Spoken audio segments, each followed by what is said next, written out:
I don't know about you guys, but I am a massive sucker for anything Japanese, 80s, 90s, and of course anything with a square interior. So we're in for a treat today because we are in this right here. This is an R31 Nissan Skyline GTS-R. And I figured some of you guys might not have even heard of this thing. This is probably one of the rarest and more elusive Skylines that is out there. And I saw it and thought, well, why not? Let's do a video on it. So let's just take a quick look. I want to go back to this interior because this is great. It does actually have a working rearview mirror, which is quite nice. Full texture on the roof. Always cool to have that. Really cool classic style textures on the seats as well. I like these seat designs as well. I will say, I don't think it's supposed to be green in here. I think it's supposed to be black. And I'm guessing that purely because all of the black points on this car are a weird shade of green. Looking around this, look at all this detail. We've got all of the stereo and stuff going on. We've got all of the heater fans, the speedometer, which does work, I believe. Hang on. Is this a flare? Oh, now that is some detail I can get behind. That is a proper JDM flare in the footwell, the passenger footwell. That is very cool. And of course this is right hand drive and Michael is sitting on the right. So here we have the outside, some very shiny wheel trims going on here, and then we have a full 3D. Oh, look at that. That is really nicely modeled. We've got loads of chrome bits going on. It's a shame that the black has turned out a bit green, but whatever, it's fine. Even got like the VIN plate on the back here. So this is an RB20DE according to that sticker. I'm sure you guys have probably already told me that in the comment section, and if that is wrong, you can always go ahead and correct me. But yeah, that's pretty awesome. Okay, but we're not here to just look at the car. We are, of course, here to modify it. But wait, before we get into that, I just want to let you guys know quickly that I do have a new video on my second channel. It's a new sponsored video, sponsored by Yoibai, where I open up 3 kilograms worth of cool new projects that I'm going to be doing on that channel over the next few months, some cool Game Boy stuff and all that. You can go check that out after watching this video, following the link in the video description. So, into the Lowrider Mod section straight away for the little details. We do have the option of getting rid of that plate and changing it for a Japanese plate or a temp plate. Right there. And now I'm not even going to bother telling you what area that is because I cannot read enough kanji to tell you. But there we have the Japanese plates, front and back, as you can see. Or we can have the temp plates. Temp plates you don't see that often. I might actually keep it like that one for this first build. On the dash, we have the options of the OEM floor mats. Oh, that's always a cool addition. I mean, it's an addition that no one cares because when you're driving the car, you can't see it. But that's a detail that I can appreciate. Then we have some different steering wheels. We have the stock. We have the Mocha Mocha midship. Oh, that's pretty nice. Then we have the Nardi. Always a fan of that. Or we have the Pro Spats. I'm going to go for that Nardi because who doesn't love a Nardi steering wheel? Then onto the outside, we have the spoiler. We have the stock of nothing. We have the OEM spoiler with the Nissan Motorsports International badge on there. I quite like that. That's not too bad. Then we have the Hakosuka spoiler. This is obviously based on the spoiler from the Hakosuka Skyline. Which is definitely not the same as the R31. Then we have the Type X spoiler. That's quite nice. I'm actually going to make this into like a nice tuner version. Not going to overdo it. Then on the front bumper, of course, you know I am going to overdo it at some point in this video, but not just yet. So we have the option of the stock. We have the OEM lip down the bottom there, or we have the aero lip. I'm going to go for that OEM lip because I think that's looking pretty snaz. Then on the rear bumper, we have this, and then we have the slit version down the bottom. I will say, not a complete fan, but I think it's going to go with the overall style that I'm going to go for, so I'm going to keep that. Then on the skirts, it's just actually the options of mud flaps. Not really anything on the side there. That is some very weird textured tyre right there. And Van Neovers. They are pretty old tyres, I think. Maybe the original tyres from this car. Then on the exhaust, we have the options of the stock, the blast pipes. Woof! They're big. Then we have the cannon, or we have the angled pipes. Now, if this is going to be what it was supposed to be, a stock sports version, I guess none of these really work. Also, why am I indicating left? Why does this always happen in my videos? I don't know what button I'm pressing to do this. Actually, I'll just go with the angled pipes. Do you know what? I'll go for it. Then on the engine, we'll go for number 4. We'll go for race brakes, race transmission. We'll drop the suspension. Woof! Okay. This is going to be interesting when we lower this more in a second. I think, actually, I'm not going to change around in V-Stancer. I'll just keep that. That'll be fine. On the paints, I mean, if we go for anything bright, it's definitely going to pay attention to the fact that all of those bumpers are green. I don't think we can change this in the secondary. Sadly not. Actually, we can go for a red. The red sort of doesn't make it too bad. We'll do that. If we tint the windows, it does actually tint those front lights as well. So I could actually put that on green.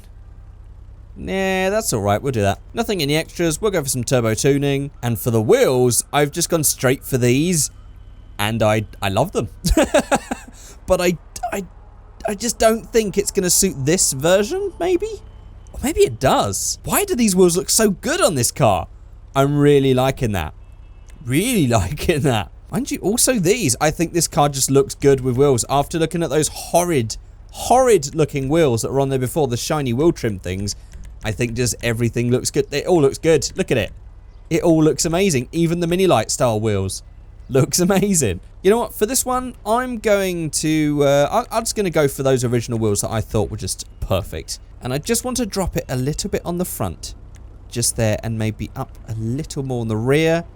Give the tiniest amount of camber, just so it's like natural camber, nothing too crazy. That will do, just like that. And there we have what I'll say is like a spec'd up original version, like I don't know, like all of the stuff that you can get from the factory added on. Fully spec'd is the phrase I'm thinking of. This is a fully spec'd GTS-R R31 Skyline that I've just ruined. And actually, as this is supposed to be, I guess, a faster car, we have to make this one the fast one, I think. So here it is tuned up. This is probably going to wheel spin a hell of a lot, as is the case every time I make these cars stupidly fast.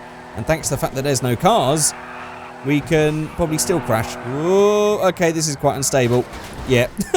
Even when we have all this road to play with, I still managed to crash it into a building. This thing smashes up quite well, actually. Oh, here we go. I have no idea how fast we're going, but that's pretty quick. And sideways over there. Oh, I thought it was actually going to go sideways over that bridge. That is pretty smashed up. This car damages quite a lot. Okay, let's go for a completely different style then.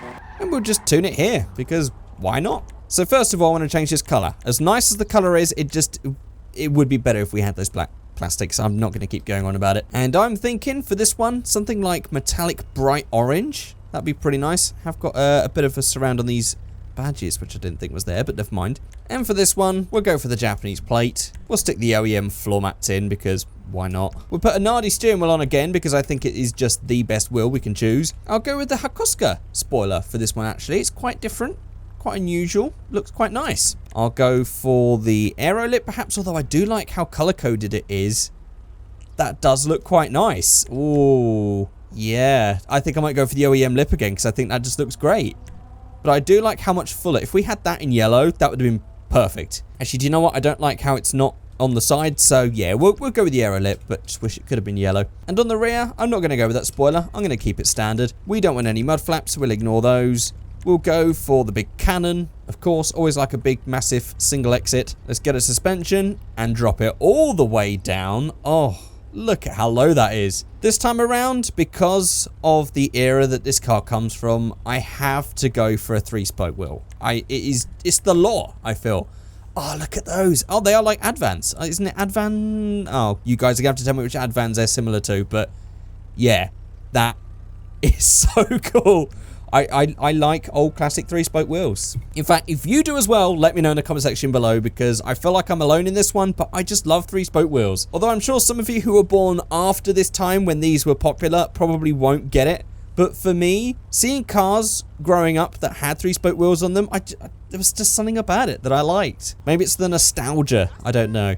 But I'm going to have those color-coded because I think that looks really cool. And I'm actually going to make this higher because I think this is just a little bit too low. It's not scraping, but it's definitely rubbing on those rear wheels, as you can see. So I made them wider, naturally. I'll actually make the wheels a little bit smaller, I think, so that we can get it a bit lower. So we'll raise the rear height, or we can actually, let's just camber that rear. Of course, I'm going to go for some camber for this one, of course. And we'll, I don't know, we'll actually keep it at that height. That height's pretty nice. And then on the front, we'll do the same. I'm going to get matching camber front and rear for this one. And some of you guys like that. And then we'll drop that down on the front as well. And there we go. That's a nose down look. I think that'll work.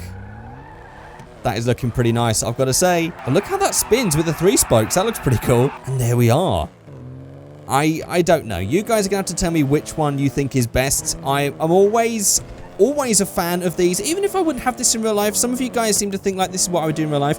A lot of the time that I make these builds in GTA is purely because it's in a game. It's fun, it's different, it's not something that I would do in real life, but at the same time, I still find it cool. But I still think if this turned up to a show looking exactly like this, you would have to be lying if you didn't look at that and think, whoa, and walk over, check it out. Everyone would crowd around this if it pulled up to a show in real life. It just would. But there we are, done. Nissan R31 Skyline GTS-R. Completed. Just thought I'd build a couple of things just because I thought it was cool, and you know what, that's all that is required. Oh, I didn't think cops could spawn because no other cars can spawn. That's kind of weird. Just a random cop car turned up even when I've turned off all traffic. Okay, why is there 2 cars? Is this a... Hang on. What is going on? I've set it so that cars can't spawn and suddenly 2 modified cars turn up. Is this supposed to be some sort of drag race thing? Is this... What? I've never seen that before. Why have 2 modified cars suddenly just like spawned in even when I've turned off all cars and they were driving next to each other? So anyway guys, before you go, there is in the description below a link to my other channel where I've posted a new video on the second channel. It's a sponsored video. I'm actually quite proud of it. It's a big, massive thing for me. So it would be really appreciated if you guys can go check it out, support me, and also support Yoibai, who helped fund that video. And they helped me by giving me a 3-kilogram box full of cool stuff that I bought on Taobao for projects for that channel. So if you want to see me build Game Boys and stuff and all that sort of thing, I'll put a link in the description below. You can go check it out. But anyway, guys, that is it. If you've actually got all the way through and watched this entire video, you can let me know by just saying 75 in the comment section below. Just the number 75 based on the number plate that's on the car there. But there we go. That's it. Thank you so much for watching. I'll see you all next time. Goodbye.